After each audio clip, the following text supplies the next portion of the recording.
ಎಲ್ಲ ಪ್ರೀತಿಯ ಕನ್ನಡಿಗರೇ ನಮಸ್ಕಾರ. ಆಗಸ್ಟ್ 9, 1947 ಇದೊಂದು ವಿಶೇಷವಾದ ದಿನ. ಏನಪ್ಪಾ ಅಂತಂದ್ರೆ ಸುಮಾರು 550 ಸಂಸ್ಥಾನಗಳಿದ್ದಿದ್ದು ಮೊದಲು ನಮ್ಮ ಭಾರತ ಒಕ್ಕೂಟದಲ್ಲಿ. ಅವತ್ತು ಮೈಸೂರು ಸಂಸ್ಥಾನ ನಮ್ಮ ಭಾರತ ಒಕ್ಕೂಟಕ್ಕೆ ಸೇರ್ಪಡೆಯಾದಂತ ದಿನ. ಈ ಒಂದು ವಿಶೇಷವಾದ ದಿನವನ್ನ ನಮ್ಮ ಹಲವಾರು ಕನ್ನಡ ಪರ ಹೋರಾಟಗಾರೆಲ್ಲರೂ ಮನೆ ಮನೆ ಮೇಲೆ ಕನ್ನಡ ಬಾವುಟ ಅಂತ ಹೇಳಿ ಕನ್ನಡ ಬಾವುಟವನ್ನು ಹಾರಿಸೋದ್ರ ಮುಖಾಂತರ ಆಚರಣೆಯನ್ನ ಮಾಡ್ತಾ ಇರ್ತಕ್ಕಂಥದ್ದು. ಅದೇ ಆಗಸ್ಟ್ 9ನೇ ತಾರೀಕು ಚಿತ್ರದುರ್ಗದಲ್ಲಿ ನಮ್ಮ ಯುವ ಕರ್ನಾಟಕ ವೇದಿಕೆ ರವಿಕುಮಾರ್ ನಾಯ್ಕ್ ಇವರ ನೇತೃತ್ವದಲ್ಲಿ ಸುಮಾರು 2,000 ಕನ್ನಡ ಬಾವುಟಗಳನ್ನು ಆರಿಸೋದ್ರ ಮುಖಾಂತರ ಈ ಒಂದು ವಿಶೇಷವಾದ ಹಬ್ಬದ ರೀತಿಯ ಆಚರಣೆಯನ್ನು ನಾವು ಮಾಡ್ತಾ ಇದ್ದೀವಿ.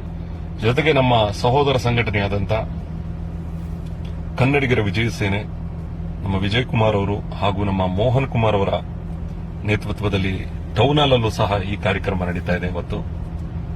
ಸೊ ಎರಡೂ ಕಾರ್ಯಕ್ರಮಗಳಿಗೂ ಶುಭವಾಗಲಿ, ಎಲ್ಲರೂ ಪಾಲ್ಗೊಳ್ಳೋಣ.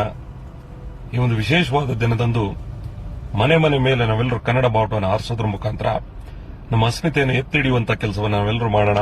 ಅವತ್ತಿನ ದಿನ ಎಲ್ಲೆಲ್ಲಿ ಆಚರಣೆಗಳು ನಡೀತಾ ಇದೆ ಎಲ್ಲವೂ ಸಹ ಯಶಸ್ವಿಯಾಗಲಿ ಅಂತ ಹೇಳಿ ನಾನು ಸಮಸ್ತ ಕನ್ನಡಿಗರ ಪರವಾಗಿ ಶುಭ ಹಾರೈಸ್ತಾ ಇದ್ದೀನಿ. ರವಿಕುಮಾರ್ ನಾಯ್ಕ್ ಅವರೇ, ಚೆನ್ನಾಗಾಗಲಿ ಕಾರ್ಯಕ್ರಮ. ಜೈ ಕರ್ನಾಟಕ ಮಾತೆ. ನಮಸ್ಕಾರ.